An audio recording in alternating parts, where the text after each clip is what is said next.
Hello, ladies and gentlemen, and welcome back to a brand new episode of the podcast. Today, I was given the wonderful opportunity to be able to talk to Daniel.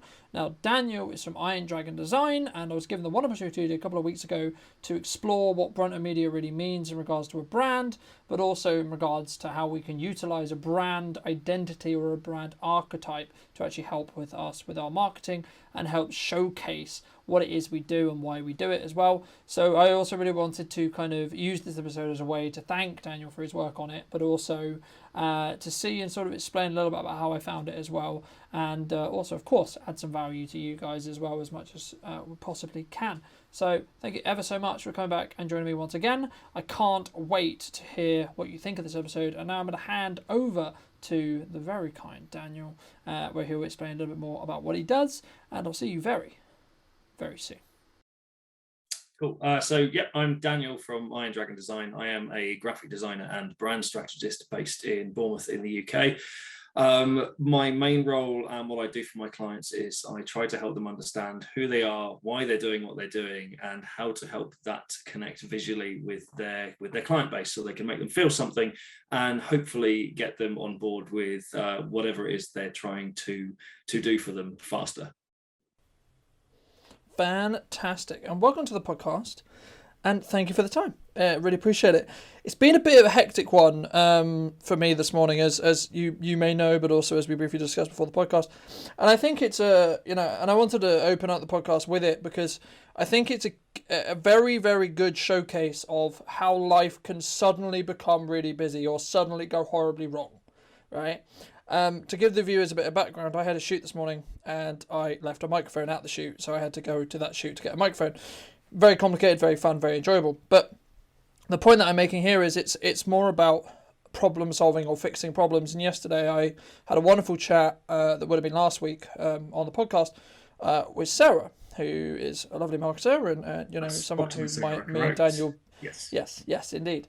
Someone that me and Daniel both know very well through only networking. So, and we were talking about what the misconceptions are around marketing and kind of what people's perception of it is. And I think one of the main things that I've found as I've grown as a marketer and I've grown as a business owner is, you need to learn to adapt and you need to learn to change. And I think the pandemic was really a kind of a showcase. It was a kick up the arse for a lot of people. To put no finer point on it. Yeah, absolutely. Let's start with that. How was was the pandemic challenging for you? Did it drastically change your business?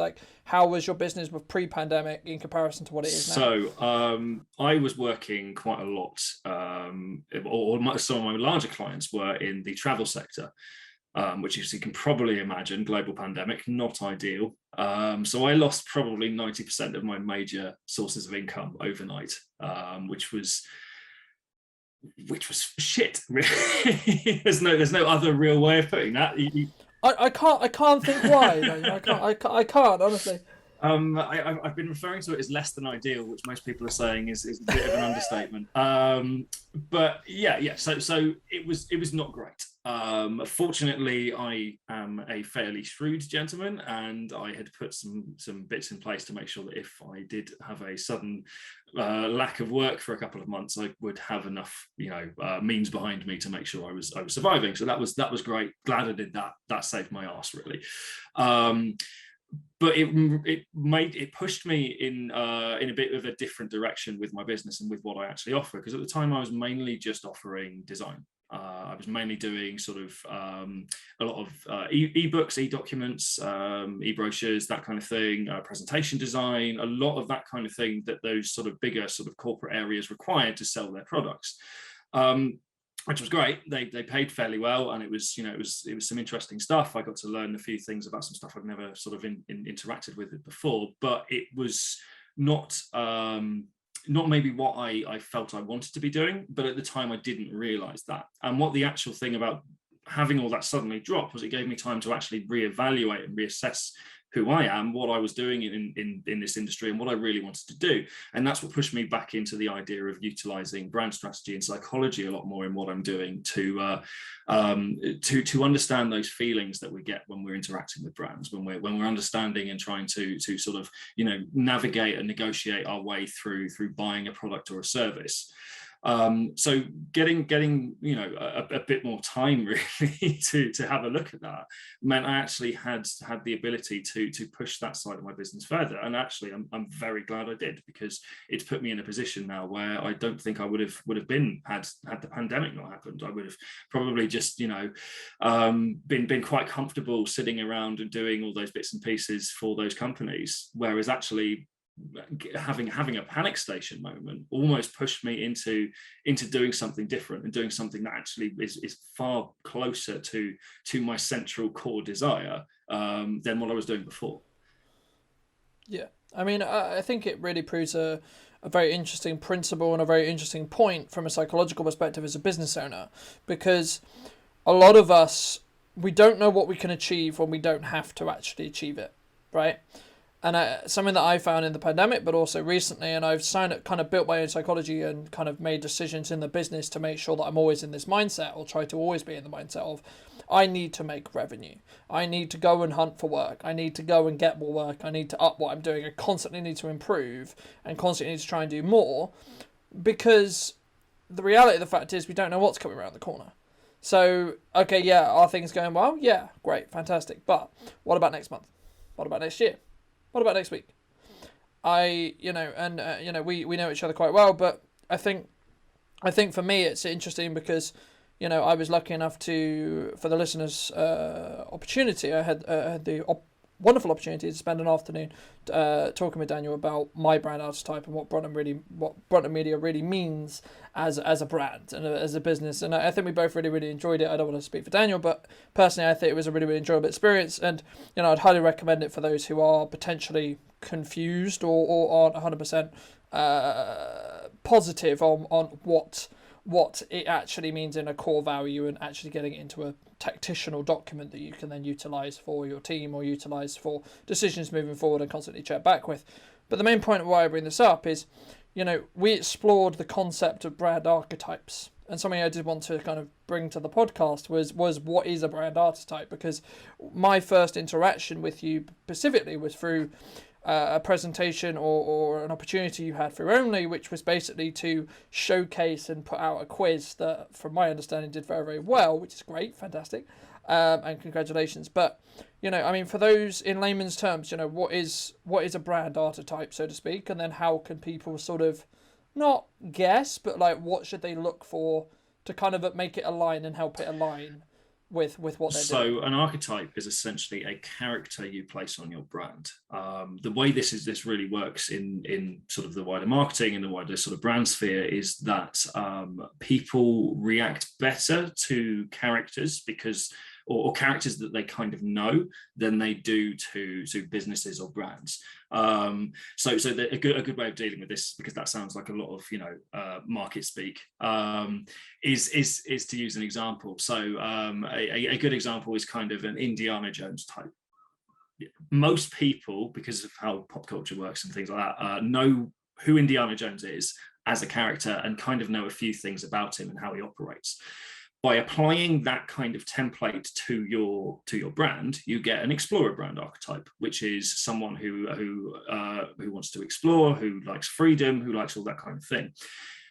Again, by applying that character to the brand, people instantly have a connection and instantly have a knowledge of what that brand stands for. And the whole idea of archetypes is it's supposed to drill down to the core, most integral desire of the brand, what it's there to do, and to show that to people in a way that isn't using necessarily reams and reams of text and words, but more feelings-based psychology to get them to feel something which connects them closer to the brand than any form of clever wordplay would.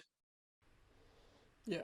And I think it's a really important point to be made about marketing and about, in general, about how we actually go about sales and how we go about marketing, how we go about actually buying habits in general.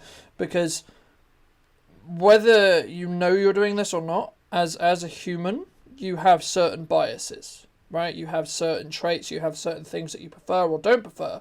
Whether you're willing to accept those or whether you're willing to say, yes, I do, it is a personality trait. It doesn't change the fact you have them. But the point I'm making here is we have certain behaviors in our buying habits and in our consumer behavior that once you understand as a marketer and a sales anyone who has a product or service, you need to understand where you sit in that market and where you are, and then what the psychology or what the emotion is going to be for your ideal client when and if they want to buy from you.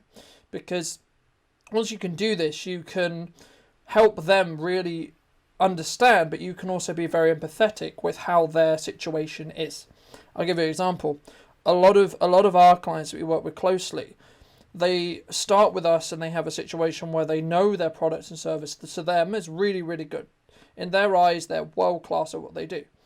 It's not my place to say whether they are or not, because I'm not an expert in their field, so I honestly don't know. From my perspective, they are, but I can't say because I'm not an expert in that field. But what I can say is I can say, and something we talked about when we did my brand Archetype, when we went over Brunton Media, was we help them actually be confident in that sales process. We talk about how do we get that person to feel confident, and it goes alongside being confident on camera, because there's a lot of, once you get to a position where you can create content easily with talking to a camera, and because a lot of the misconceptions around video is, oh my god, I'm scary, I'm going to sound like an idiot, blah blah blah blah blah blah blah, right? We hear it a lot, and they're fair points, they are. But the thing is, once you get past that, and once you are then confident in discussing it on camera, then it actually has a knock-on effect to your overall confidence, because it's actually the pinnacle of doing something scary. It's the concept we can use the camera example, you can use anything where you think it's scary. Once you achieve that and do that thing that you think is scary, it does, doing other things that are scary or doing other things that are outside your comfort zone suddenly becomes easier. Absolutely. Once you cross that threshold, you start to be able to do it more frequently. It's I suppose they say courage isn't the absence of fear, it's acting in spite of fear. And that's what it's all about, is it's understanding what fears your market has, and how you can allay those fears using that sort of character, and basically what feelings you're creating to push them into a position where they're overcoming those fears. Yeah, and I think it's really important to firstly ask yourself, before you work with anyone, whether it's myself or Daniel or whoever that's going to help you with your marketing, to ask yourself, what is your hurdles in not doing whatever it is that you're looking to do? So if it's doing content, okay, why are you not writing books? Okay, why are you not creating a podcast? Why do you want to create a podcast? Maybe, but why are you not doing it? What's the hurdle stopping you from doing it? And, for me, when I started the podcast, I was semi-reliant on other people to do it, because originally I was like, oh, we're going to do it as a group, it's going to be all good, it's going to be fun. And what ends up happening is people, for whatever reason, they have different priorities, or it doesn't end up happening, and then the idea which you want it to happen doesn't happen. But once you say, actually, it's between me, the same could be true when you start a business, the same could be true when you start at the gym, the same could be true when you start a new sport, etc. It's more about, okay, understanding, okay, actually, it's me. I'm the only thing between where I want to go and where I currently am. And once you get to that mindset, it's then it's the world of possibility. It's simply, how do I do it, and how do I get to this point, and then how do I make it work? I mean, have you always wanted to be like a brand strategist, brand guide, designer, etc., or was there a point where you were like, actually, this intrigues me? Yeah. Okay, now let's make it work. Yeah, I think that's probably more the case of how I act. I've got some of those traditional artist traits. I'm quite I'm quite flitty. I'll see something, I go, this looks exciting, and then I'll wander off down a path. And I think, if we're going really far back from a very young age, I actually wanted to be an actor. That was kind of my thing when I was a kid. I was in all the school plays, I used to do all that kind of thing. So you're talking about cameras, I've never had a problem in front of a camera. But when I went to university, and through my A-levels especially, I went down quite a design-led route. So I think I did ICT, graphic technology and art for my A-levels. Then I went to university and did computer games design, because I was initially wanted to do computer games design. And the funny thing was that in my final year of computer games design, I was working on a project based on player psychology. So looking at how game players interact with the game world, and what visual and audio cues could make them or affect them in certain ways and make them do certain things within the game world. And it was absolutely fascinating. It was really interesting. It was some of the stuff I was doing was borderline ethically dubious, especially when it came to some of the guilds I was working with. But it put this real sort of nugget in my mind about, oh, that's really interesting. The whole idea that people react differently to different stimuli. That's very interesting to me. And so when I left university and ended up reskilling in graphic design in my mid-20s, I always had that at the back of the mind that it was something I wanted to use. And even from very early on, when I started my sort of graphic design journey, I was always very much aware of the feelings aspect and how things would make people feel. Really early on, I was doing, blogs on color theory and that kind of psychological aspect of design, because that fascinated me. And so when I got the opportunity to really delve deep into quite an obscure kind of part of brand identity, I really took it with both hands and went for it. And I think that's where it kind of grew and evolved from what I'd been learning and what I've been dealing with throughout my entire life, really. Even going back to the stages where I was, was doing some acting, because that was all character based. It was all based on character interaction and interaction with people around you. And I feel that although it's not the trajectory I thought I'd take, it's not a million miles away from even those early days of thinking about acting and thinking about character. Yeah, and I think, once a creative person and everyone has a certain level of, creativity in something, right? And if you don't, you just haven't explored it enough. It's my belief, right? You haven't explored enough to find it. But, I think it's really interesting, that story, because it shows that when we are more youthful, or when we're starting out, we have an idea. Like, for example, when I was 11, I wanted to be a paramedic. Clearly, that didn't work out, right? And in between that, I've also wanted to be a CBT therapist. I've also wanted to work on video games, similar to yourself. For those who know me, I actually have a qualification, air quotes, in game development. Right, it's what I studied for. It's what I went to college for, etc. And it's now sat on a shelf, not being used. But the principle is actually like, how do I know how to use a lot of the Adobe suite, for example? I learned that at college, right? Because a lot of the thing is, what you need to understand about education is the principle of education is actually the concept of teaching you how to learn. Absolutely. It's not whatever you do. So having a situation where you learn psychology, having a situation where you learn graphic design, having a situation where you learn English literature, whatever it is that you studied, the things you should take away, in my opinion, from uni or college or etc., is nothing to do with the subject, actually. Is about the concept of having passionable learning and being able to learn and being able to develop and being able to grow yourself, and also to be able to have those networking and those communication skills. Because if you can get good at communicating and understanding people and understanding how to talk to people and respect people and respect people's views, whether you agree with them or not, it will actually be the most valuable set of skills you'll ever have in your entire life. Because it goes into sales, it goes into marketing, it goes into everything that we do. I mean, it kind of opens up another question for me. I mean, from your business perspective, what role do you feel, like, it's kind of a two-pronged question, but what role do you feel that marketing / networking has had on your business? Because some people see networking and marketing as separate. The reason why it's a two-pronged question is because some people see them as separate, but I see them as the same. Yeah, I've always seen it as network marketing. So it's, it is the same beast. And networking has a huge effect on my business. It's the main things I really deal with. Although I am a graphic designer and I'm an artist, what I'm really actually dealing with is people.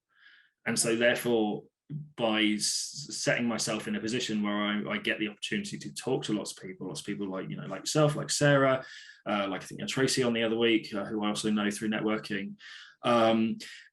It gives me the opportunity to get those insights and to gather that information. It's almost exploratory. It's almost information gathering when I go out and do that. There's that half bit which is like, oh, I'm out to try and expand my network and get more business. But there's also the bit where I'm actually out also to expand my network to understand people better, because that actually helps me in what I do as well. So it's kind of not just marketing. It's also sort of almost personal and business development in a way.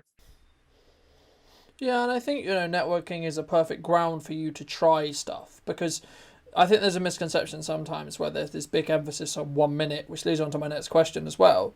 But don't overthink your 1 minute, because to be honest with you, the majority of people in that networking group are going to hear it and go, yeah, okay, yeah, not, okay, fine. And then 20 minutes later, they're going to have forgotten what you even said anyway. So it honestly doesn't matter, but also it does matter, right? In the same way, depending on how you look at it, because I think one of the main hurdles that people have when they start out the idea of networking is, oh my God, I have to pitch to myself. Oh my God, I have to do this 1 minute where I talk about my business. But it also is the same hurdle that people don't do content. It's the same thing. Like, why do they not do it? Because they're, from a psychological perspective, they're scared of it, or they think they're going to sound like an idiot, or it's these misconceptions. And again, it's the majority of the time, most people aren't going to care. And it's nothing against you that they don't care. It's just their lives are busy. Yeah. Yeah. People don't care what you said to them, but they do care about what you feel. It's all the tropes coming out today, I'm afraid. But it really is the case, because most of the time when I've had excellent conversations with someone, like yourself, it's because we've had an initial meeting and there's been a feeling there of, oh, this is interesting. There's something here that's quite cool. Let's explore that further. Yeah, and I think it's really important to follow, a lot of how I operate my business is on instinct, right? People ask me, why are you making this decision? It's on paper, it seems ridiculous, or when you look at the numbers or something, it doesn't stack up. But the thing is, like, in my head, it works because I feel it and I know how it's going to work. That doesn't fucking surprise me, knowing your archetype.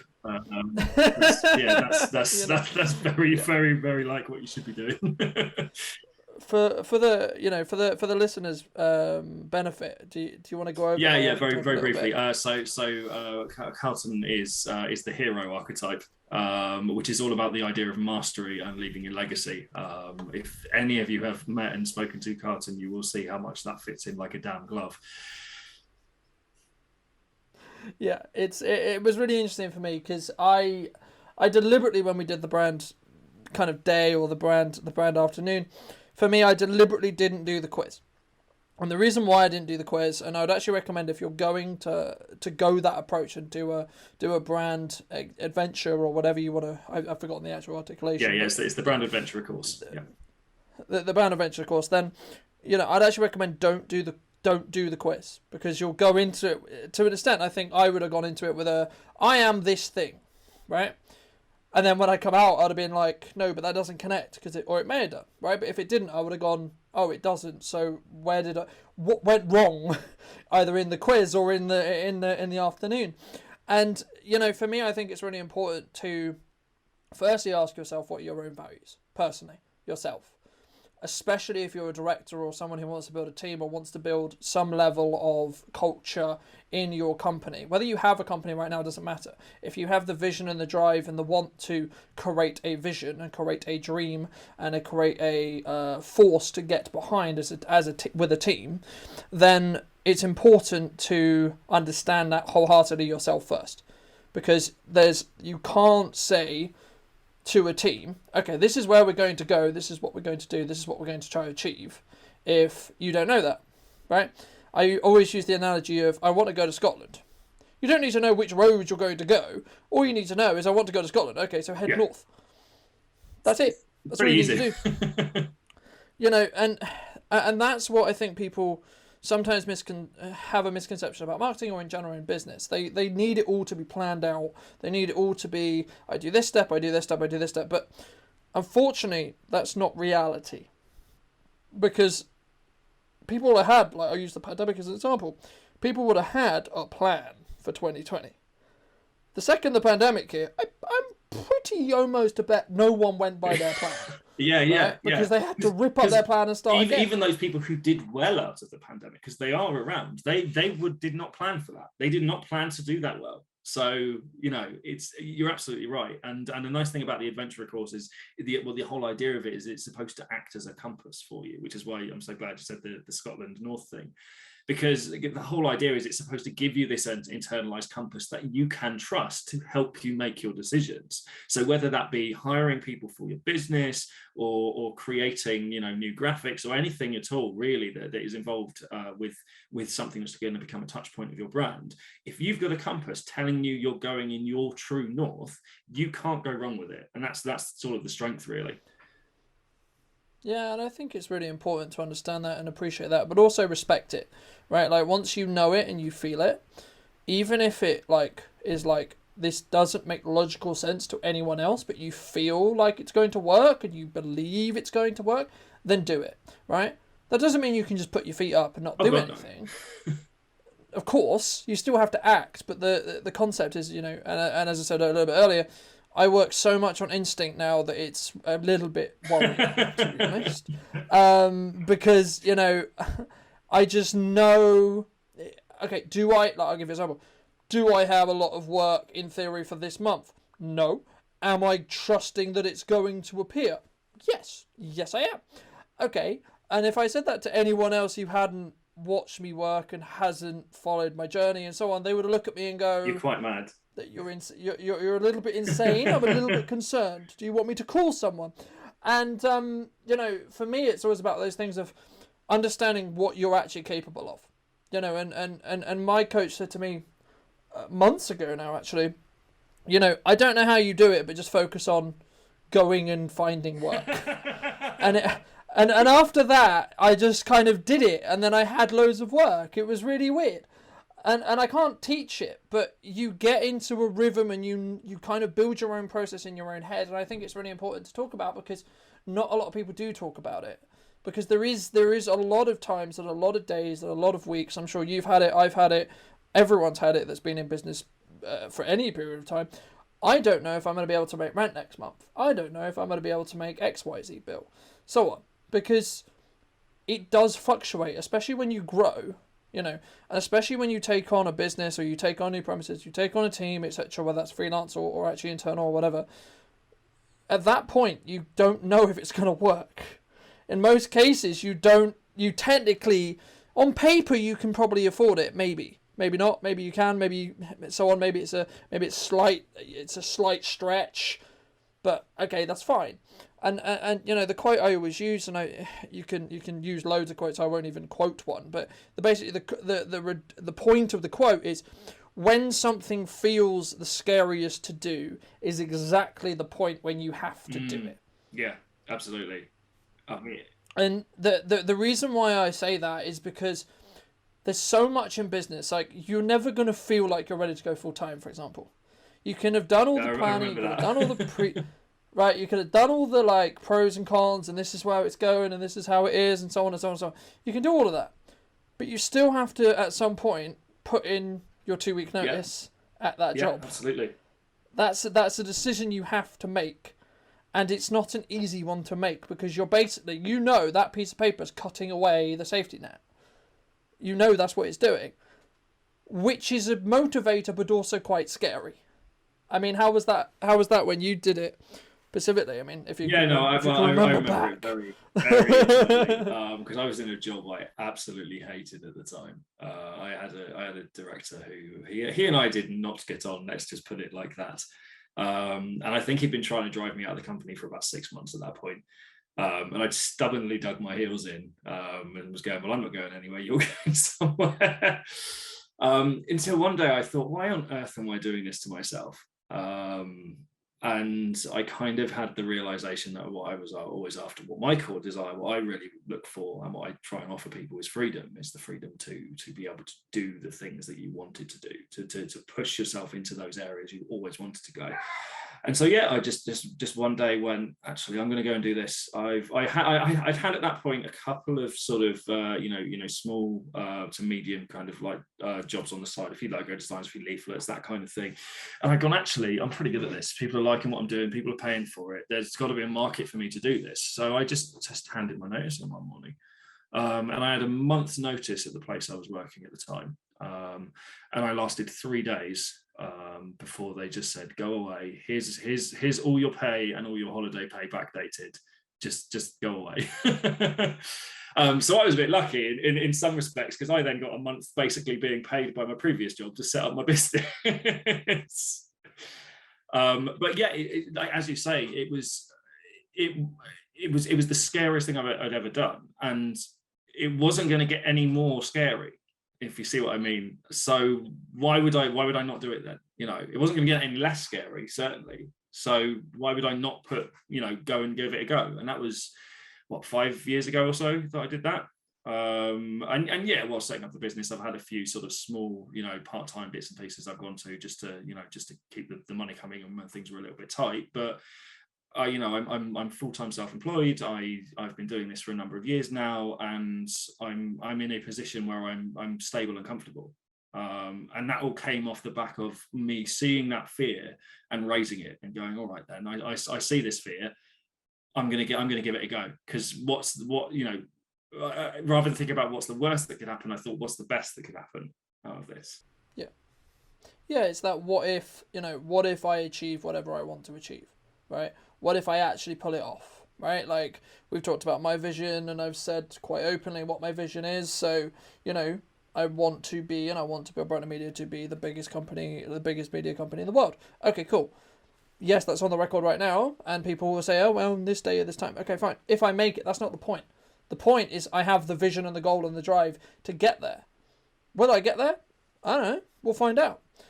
I'll priorities change, things update, what you want changes. But what if you get halfway? Right? What if I got halfway? That would still mean we're pretty well established as a company, and clearly I've done what I wanted to do, which was set up myself a career for the rest of my life, and potentially my kids to have a career for the rest of their life. Exactly. And I think that's a really important point, is that people often get this idea of what success looks like to them in their head, and they go, this is it. And they think that anything less than that is failure. And that's utter nonsense, because you don't start a journey, you have a destination in mind, but sometimes the journey takes you places you never thought you'd go, but they're all fascinating. And sometimes you get into a position and go, wow, I'm glad I got here. And I think that was kind of what one of the things that pushed me is the idea that what if I didn't try was kind of one of those motivators for me. Is like, if I looked back and went, oh, I should have tried that, I'm gonna have more regrets doing that way than I would have had if I'd tried and failed. Yeah, exactly. And I think, from what I said when I was going full time, and to give you some context, I don't think actually the timing, I forget whether I've told you or not, but for me, I did it a month before COVID hit. Of course, I didn't know COVID was going to hit at that time, but it was like, okay. So for me, the perspective is like, well, I survived 3 months without income.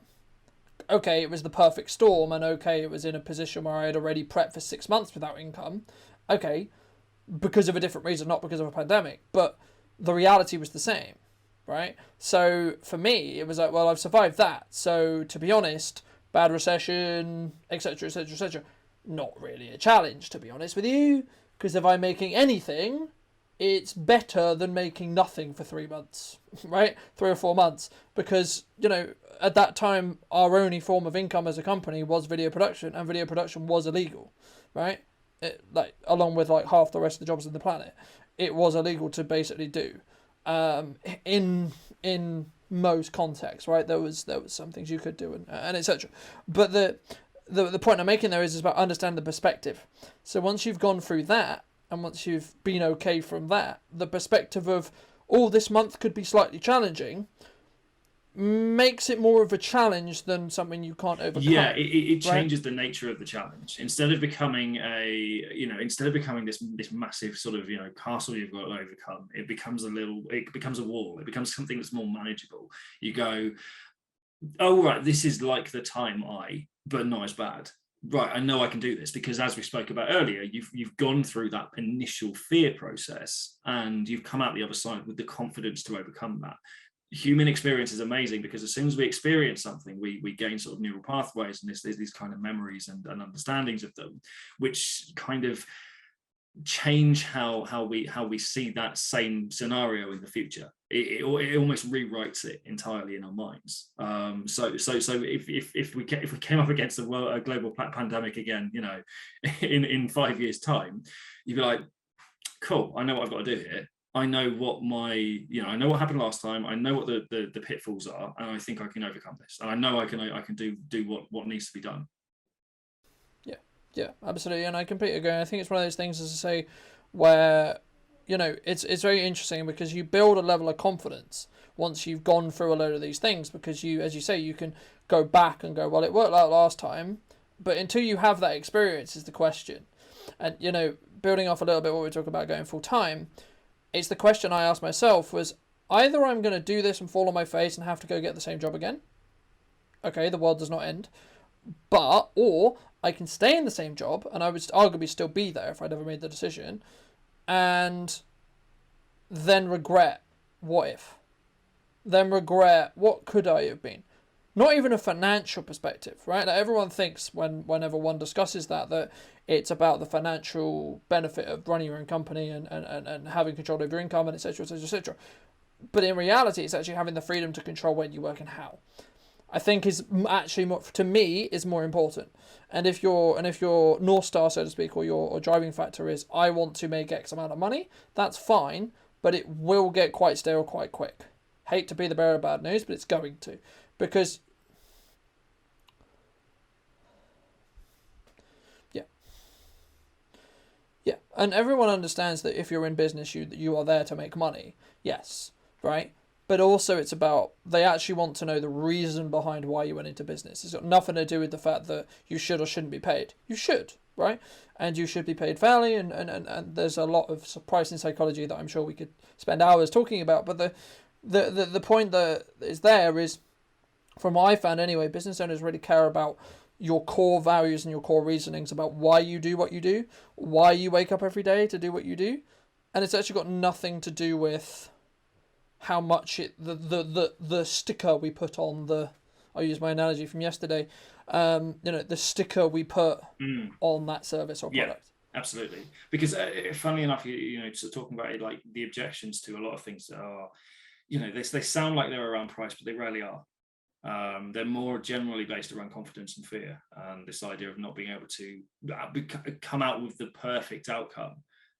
This is an especially prevalent fear for creators, especially creative archetypes and creatives, because they have a thing about perfection, about creating the ultimate thing, whatever sort of field they're in, creating the ultimate painting or the ultimate invention or whatever it is they want to do, and anything less than that is terrible.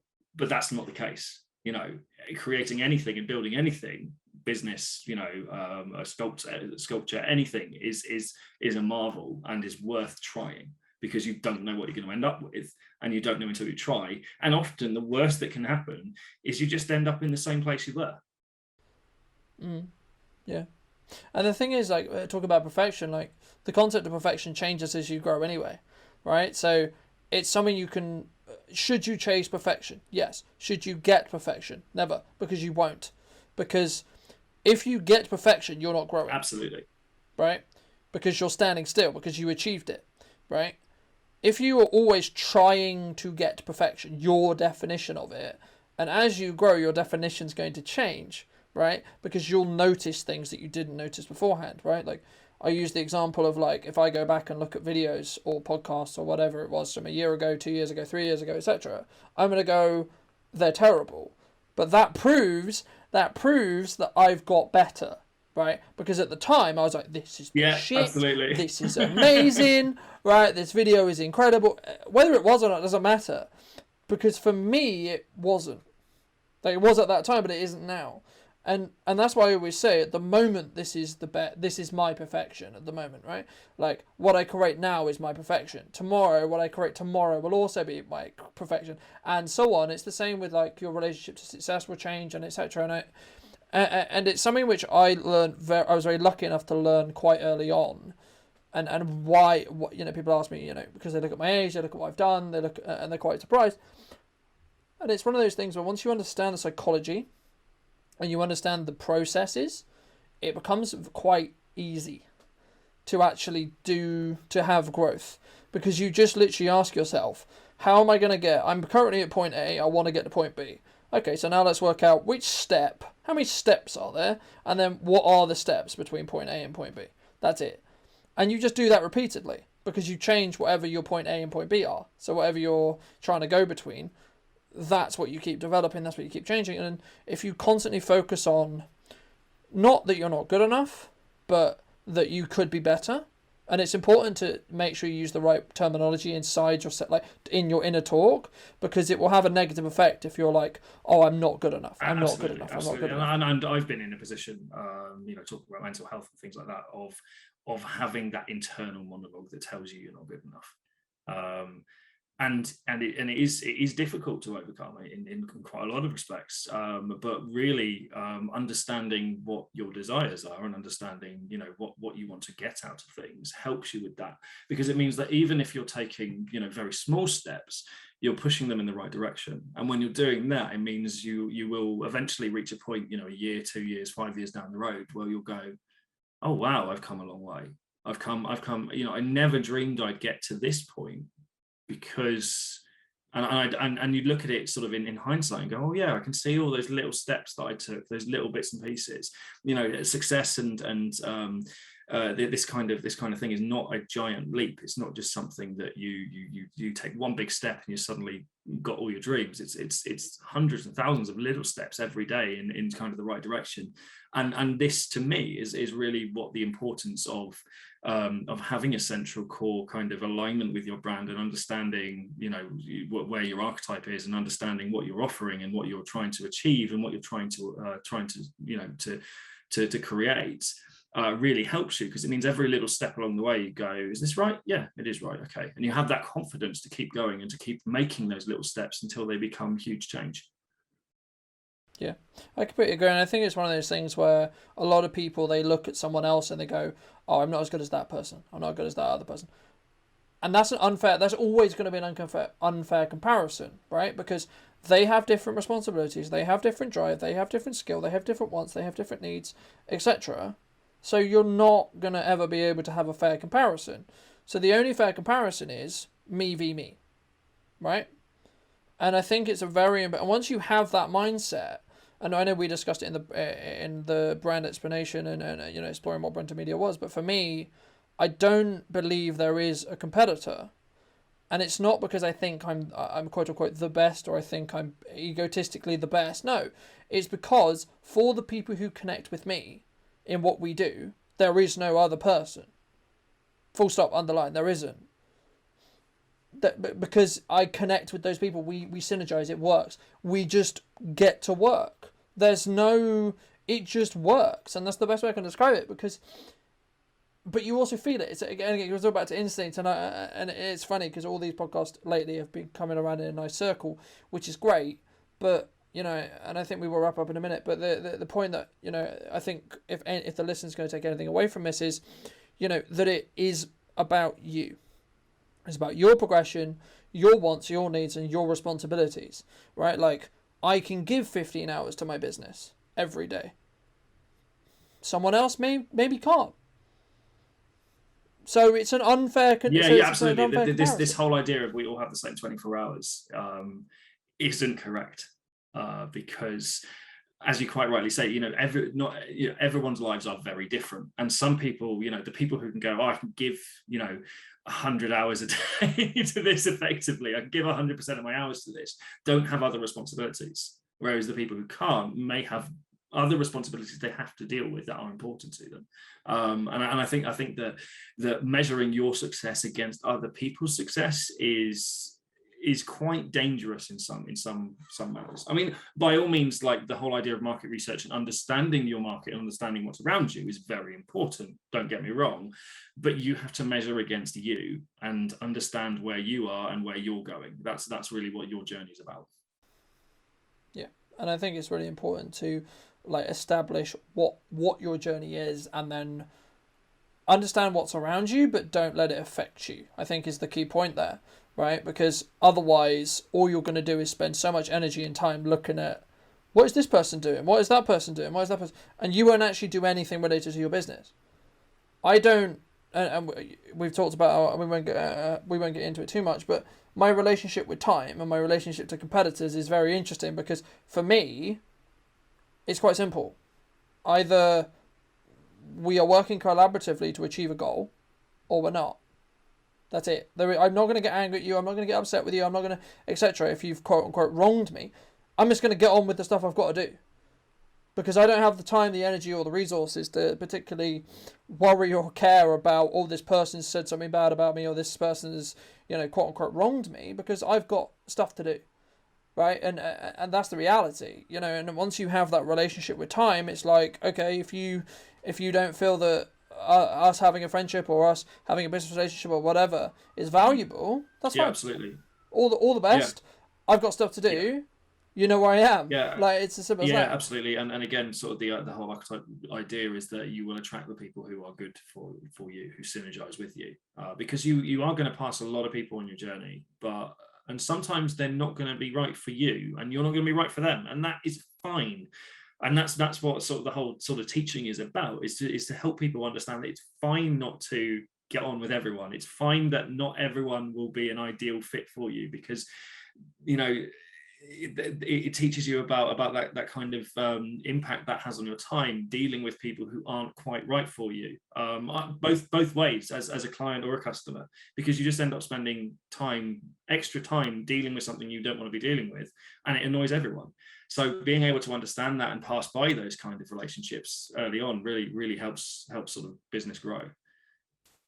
Yeah, and I think it gives the client a lot more respect if you say, look, I don't think we're the right fit for you, but maybe you should talk to this person because I think they would be really good for you. I think they connect with how you think. I think they could really, they offer the same service, but they think about it a different way, or they offer it maybe a slightly different way, and I think it's really going to synergize with what you're trying to do and how you're trying to do it. And that person is actually probably going to refer people to you, ironically enough, because of that conversation, and this is one of my issues with B&I specifically, is because it's not... I paused because I didn't know what I want to mention them all, but, I think the reality is, it works for some businesses, it doesn't work for others. But my issue with it personally is, if I'm paid to send you a referral, whether that's monetarily or in regards to points or etc., I don't really understand this, I don't particularly care. But if I'm rewarded perceivably financially for sending you a referral, I will always send you a referral, whether it's a good referral, a bad referral, or sideways referral. It doesn't matter. I'm going to send it to you and I'm not going to send it to someone else that I don't get in some way benefited from. The thing is, and how networking is, the magic of networking is, when people build trust and build a community around what they do, everyone knows what everyone else does, and everyone knows arguably what their archetype is, or what their personality types are, etc., or how they connect or how they work. So when they come across a person who is perfectly fit for that person, it just works. You should talk to this person because they're going to be great for you, etc. And that's the issue with BNI. BNI specifically, and I don't want this to become this like burn BNI down, because it's not a bad networking group. I completely get it as well. It's not. It's just for me personally, I know it's not going to work. But that jumps back onto my point of passing people on your journey. Like, we've both come to a very similar a similar point where we've both gone, BNI is not for us. But I completely get who it's for and why it works for them. I'm not going to knock it for that. Definitely work. Like, if it's for you and it works for you, do it. Absolutely. But it's funny because we're both on that same page, and we both get on very well because of our journey and because of how we network market. So therefore we've avoided people who we might have spent more time on that is more painful to us. It might be more of a pain point, and we've had arguably probably less time in interacting, but it's been more worthwhile, and there's a definite relationship. So absolutely, 100%. I think it's really important to understand how to establish those relationships, or understand when those relationships are not going to necessarily actually flourish, because it's all an instinct thing. You'll know, you'll be aware, you'll kind of get it, you'll be like, actually something feels off here, I don't get it. I mean, that was kind of everything I wanted to discuss today. I mean, at the end I want to kind of throw the questions, or throw the floor to you for a couple of minutes. Is there anything you want to ask me in direct, or do you want to chuck in a topic to discuss? You can say no. Everyone thinks when I ask them that, it's like you have to come up with a question. Very much put on the spot here with this one. You definitely have, but it's okay. I mean, yeah. I mean, I'll throw back to you. No, I think we've covered a startling amount of ground there. Actually, I'm just going back in my head now over where we started and where we've ended up here. But yeah, I think I've got across everything I felt I needed to get across there. Fantastic.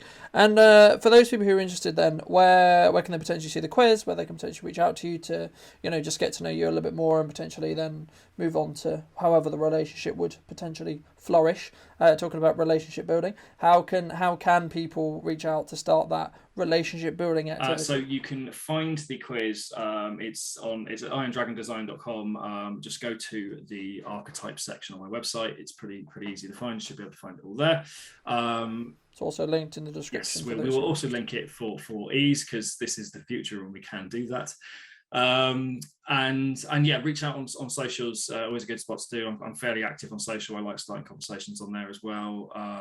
If you do take the quiz, at the end of it, there is the option to have a half-hour chat with me as well about your results. Just a little sort of natter so I can get to know you, see how you felt about it. And that gives you hopefully a little bit of an opening and an understanding of who you are, and hopefully how you can interact with your customer base. Fantastic. Any final thoughts? No, not really. Just a big thank you to you for having me on today. It's been a really interesting and engaging conversation. I'm very glad we went in planless for this, because that felt much more natural. Yeah, absolutely. Thank you ever so much for the time. Thank you. Thank you ever so much for coming back and consuming this episode. I hope you took value from it, and I'll be back next week with a brand new guest talking about everything new and exciting. It's going to be great. It's going to be really fun-filled, exciting experience. So thank you ever so much for coming back once again. I'll be back with some new content very soon, and I hope you took value from today's piece. And if you did, let me know what you thought and what you enjoyed. And if you would like to come on, or you know someone who does, then feel free to let me know in the comment box down below, or find my information somewhere around this video. And I'll see you very soon.